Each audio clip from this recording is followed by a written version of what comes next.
Hey nerds, welcome to the Pretty Brown and Nerdy channel. I'm Jasmine, back with another movie review of Captain Marvel. A part of an alien race known as the Kree, Captain Marvel is a warrior who finds herself caught in the middle of an intergalactic battle between her people and the Skrulls. Set in the early 90s, she keeps having reoccurring memories of another life as a US Air Force pilot known as Carol Danvers. Now, we had discussed this on our podcast a while back on how we weren't exactly sure of what to expect with this movie. I was really excited because I do like Brie Larson and I do like Captain Marvel, but I was a little unsure with the trailers. I wasn't really sure of what to expect exactly because the trailers weren't just really hyping me for the movie too much. But I must say I was pleasantly surprised by this movie. I really enjoyed it. It was refreshing because it was different from what we're really used to. I know there's been a lot of hype and we're really still on that adrenaline rush of Infinity War and the hype for Endgame. So I think a lot of people were kind of really expecting, they had really high expectations for this movie, but I feel like overall it was a really good origin story. What really stood out to me was the characters and the chemistry that the actors had together. Brie Larson and Samuel Jackson are the most hilarious duo. This was literally like a buddy cop movie. The two of them just had such good chemistry on screen and it was really funny. The jokes that were being cracked between the two of them, it just really helped keep the pacing of the movie, just like, it made it flow very well for me, honestly.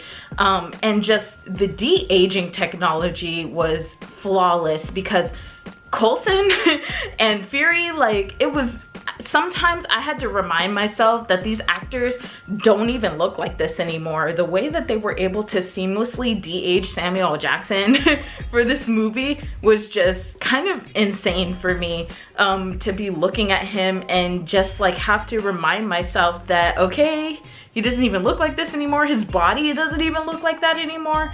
But the way that we are able to utilize special effects and things like that in this day and age for movies now is just very, very surprising to me. I know a lot of people were iffy about Brie Larson, especially because how like Carol, you know, seemed in the trailer. She seemed kind of like stoic and things like that.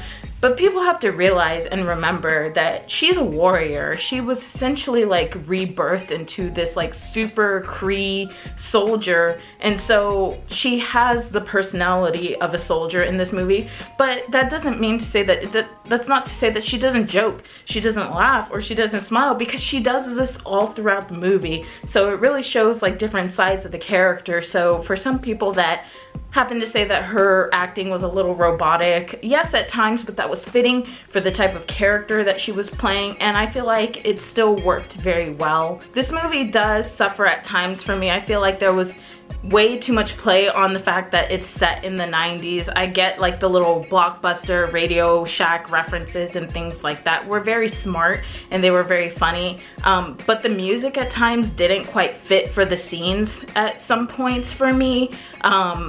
I felt like they were trying to push it a little too much with the 90s music, and it ended up falling flat in some scenes to where it kind of felt out of place.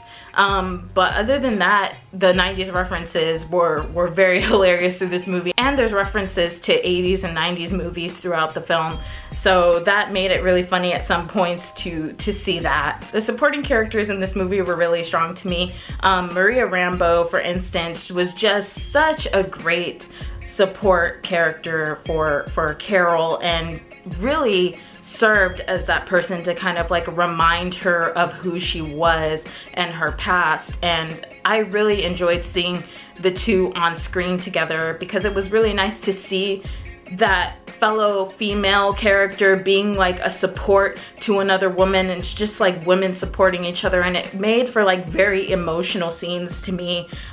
She was just a really strong support character that I enjoyed, and just like the references to Monica Rambeau and what they're kind of hinting toward for the future of Marvel to see if they can push that a little. So I like those little hints that they were giving. I'm really curious to see what they do with Monica Rambeau's character and if they include her in future Marvel movies, because I think we have it set and we know these characters enough to where they could reference them in the future if need be. And hey, like, I am all for a Marvel movie with women of color and black women. So, you know, if we get a Monica Rambeau movie in the future of her, you know, when she's older, like, I would be down for that. I think that would be really awesome if we were able to get that. I feel like the plot twist, of course, was a little expected.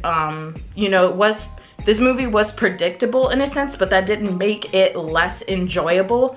I really liked the Skrulls in this movie. I feel like there were a lot of funny moments centered around them, and I felt like, as you know, these characters that we are set from the beginning of the movie to consider them as evil and like terrible beings, the fact that they can sort of like, you know, give them some humanity in a sense. This movie does suffer from that classic Marvel villain problem that these Marvel movies seem to have, where they have strong characters, main characters, they have strong supporting characters, but the villains often fall flat.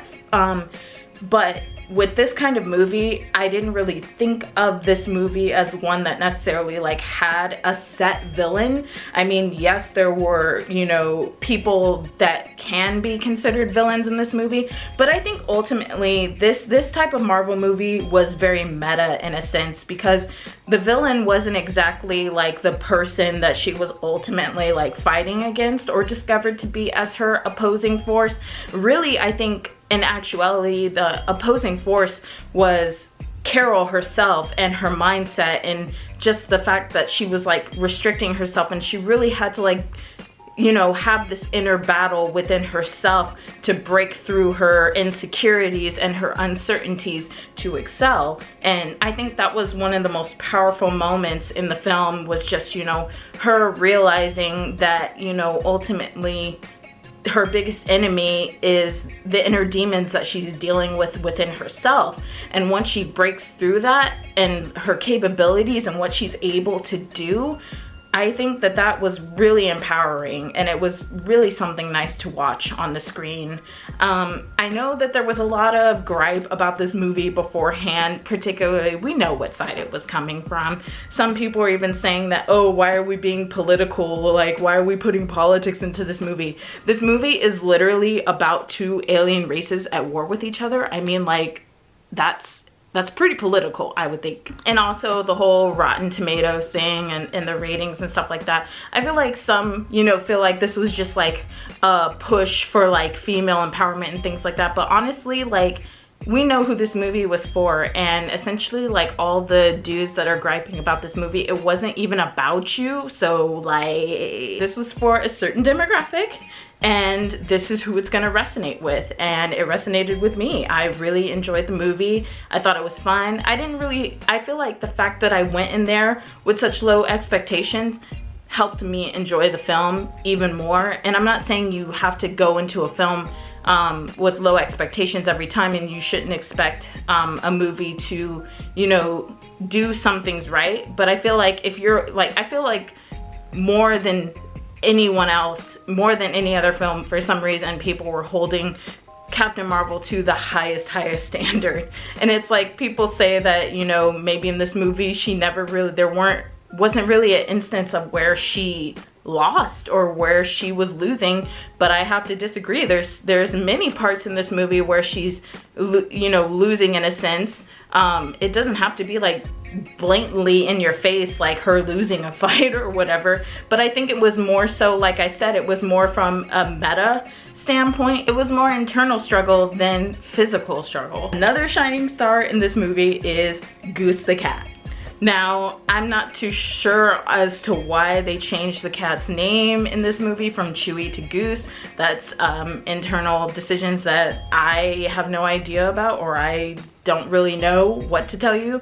But other than that, like, this cat was the shining star in this movie. It was super hilarious, and it was really nice, honestly, to kind of see that, like, sensitive, like, sweet side of Fury, because the Nick Fury that we all know was like cold and harsh and just kind of blunt and doesn't really, you know, joke around that much. But it was really nice to kind of see this different side of Nick Fury, to where he's like kind of, you know, kinder and a little more, you know, easygoing and cracks jokes. I think that really helped in a sense because we got to see a different side of him and kind of see where he was before he became the Nick Fury that we know later on in the Avengers movies.